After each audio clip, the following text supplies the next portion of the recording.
토론이 있겠습니다. 이어서 이 문제를 토론하겠습니다. 네, 안녕하세요. 저 유용호입니다.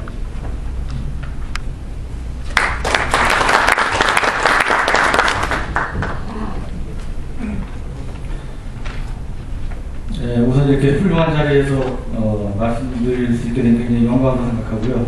우리 저 김구석 원장님께 감사의 말씀드립니다.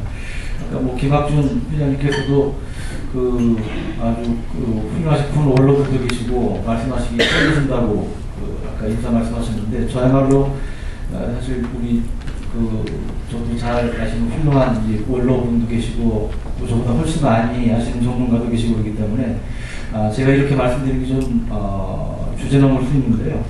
그래서 저는 이제 저널리스트로서 좀 느낀 점을 몇 가지 두서없이 좀 말씀을 드리려고 합니다. 원래 이제 저널리스트라는 것이 이제 한계이자 특권이 어깨너머로 본 거 가지고 좀 아는 척하는 게 이제 저널리스트의 한계 특권 비슷한 걸 할 수 있는데 몇 가지 점을 좀 말씀드리겠습니다. 우선 국방개혁이 이제 기본 방향과 관련된 건데, 최근 들어 특히 국방 운영의 효율성을 굉장히 강조를 하고 있습니다. 누구나 다 이제 공감하실 부분인데, 그럼에도 불구하고 이 효율성을 강조하다 보면 일반적으로 받아들이는 인상은 이제 쥐어짠다는 그런 인상을 좀 줄 수도 있죠. 그러다 보니까 과거 정부에 비해서 오히려 안보를 소홀히 하는 거 아니냐, 이런 지적들도 좀 나오는 것 같습니다. 특히 국방부의 중행률이 과거 정부에 비해서 좀 낮은 측면이 있고, 또 몇몇 첨단 무기 사업들이 이제 연기가 되면서 그런 주장이 제법 설득력 있게 전파되는 것 또한 이제 현실인 것 같습니다. 이제 그런 점에서 이 청와대라든지 국방부라든지 현 정부는 국방 분야를 너무 쥐어짜서 일종의 군을 영양실조에 걸리게 만들겠다는 것이 아니고, 군사를 빼서 튼튼한 건강한 국방, 건강한 군을 만드는 것이 기본 취지이자 목표라는 점을 분명히 좀 전달할 필요가 있다고 봅니다. 그와 관련해서 좀 지역적이지만 하나의 제안을 좀 하고 싶은 것이, 얼마 전에 대통령께서도 군 내무반이라든지 이런 특수 문제, 관사 문제를 강조를 하셨는데, 그와 더불어 가장 시급한 개선 과제 중에 하나가 저는 피복 장구류 문제라고 봅니다.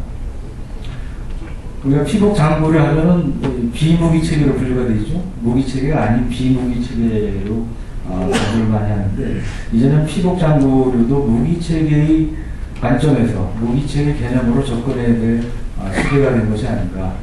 우리가 세계 10대 선진국이 됐는데, 상대적으로 장병들의 의식주 분야에서 가장 뒤떨어진 것이 피복장구 분야가 아닌가 생각이 되고요. 실제로 작년에 기품원에서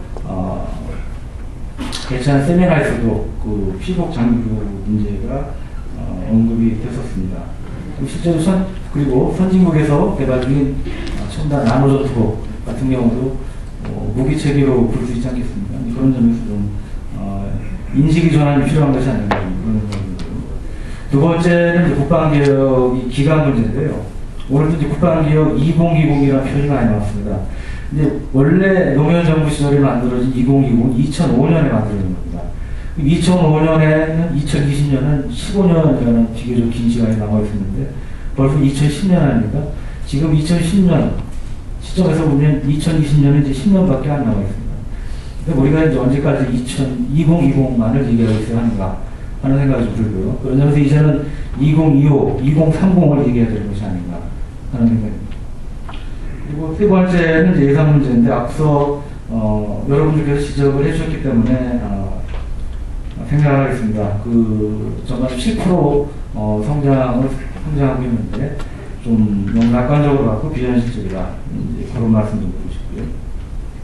네 번째는 이제 예산 절감, 이 세 번째 발표의 핵심인 예산 절감 문제 관련해서 두 가지 점을 말씀드리고 싶은데요. 총 수명주기 체계 관리라는 이제 개념이 요즘 많이 이제 등장하고 있는데, 이런 것을 올바른 접근이라고 보고 적극적으로 좀 활용할 필요가 있다고 봅니다.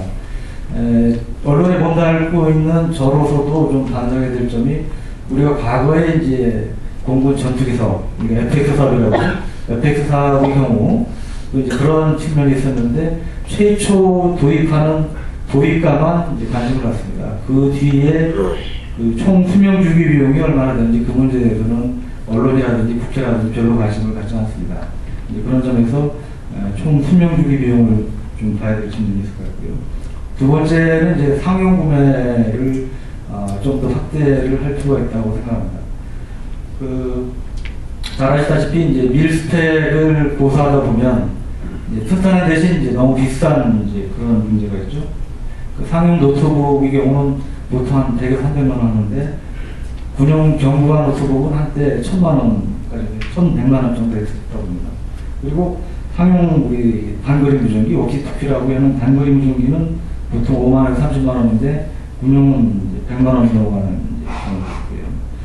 마침 몇 년 전부터 우리 국방부라든지 방위사업청에서도 이제 그 상용 구매를 확대하고 있는데 작년의 경우 방사청에서 530개 품목을 상용 전환을 완료했다고 합니다. 제가 그 어떤 것들을 전환을 한번 들여다봤더니 뭐 생선, 문고류 뭐 이런 것들이 많았습니다. 제가 방문해서 그런지 생선에도 밀스펙이 있는지 모르겠습니다. 그러니까 제가 볼 때 이 대상 품목을 좀 더 적극적으로 확대할 필요가 있다. 이제 그런 생각이 들고요. 종종 이제 전방에 취재를 나갈 때 느끼는 건데, 한때 이제 군용 지프가 상용 지프보다 앞서 있었지만 언제부턴가는 우리 SUV가 이제 좋은 것들이 많이 나오면서 군용 지프보다 힘도 좋고 튼튼한 것들이 많이 나옵니다. 그리고 차이점 중에 하나가 군용 지프에는 히터는 있지만 에어컨은 없습니다. 맞죠? 제가 장난인지 모르지만 자이톤 부대에 파견된 거 말고는 군용 지프에 에어컨을 단 걸 제가 본 적이 거의 없는데요. 왜 군용 지프에 히터는 있어야 하는데 에어컨은 없어도 되는지가 잘 이해가 안 됩니다.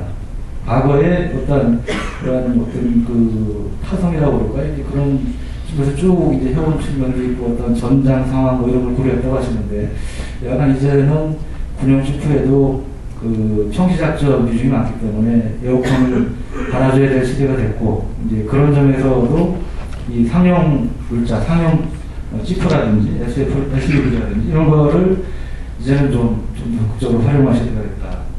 이런 생각이 듭니다. 끝으로 시간이 없기 때문에 방사수출 문제만 간단히 말씀드리고 마치겠습니다.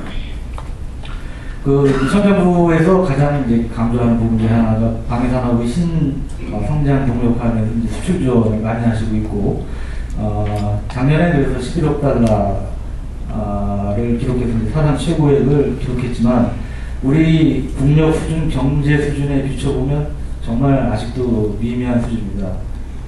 삼성전자 1년 매출액의 0.1%가 될까 말까 하는 수준은 제가 알고 있고요.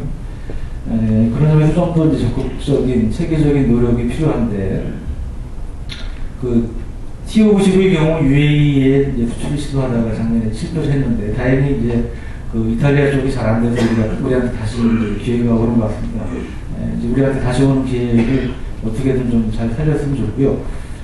그런 점에서 이제 필요한 것이 방위사업청이라든지 방산업체 단독의 노력만으로는 안 되고, 청와대, 기재부, 지식경제부, 그다음에 국회, 언론 이런 제 분야가 유기적으로 오케스트라식 그 오케스트라 연주를 하듯이 그런 접근을 이제 펴야 한다고 생각됩니다.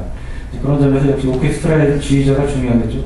그런 점에서 청와대라든지 총리실이라든지 이런 방산 수출을 좀 더 적극적으로 푸시할 수 있는 이런 사령탑도 필요하다고 봅니다.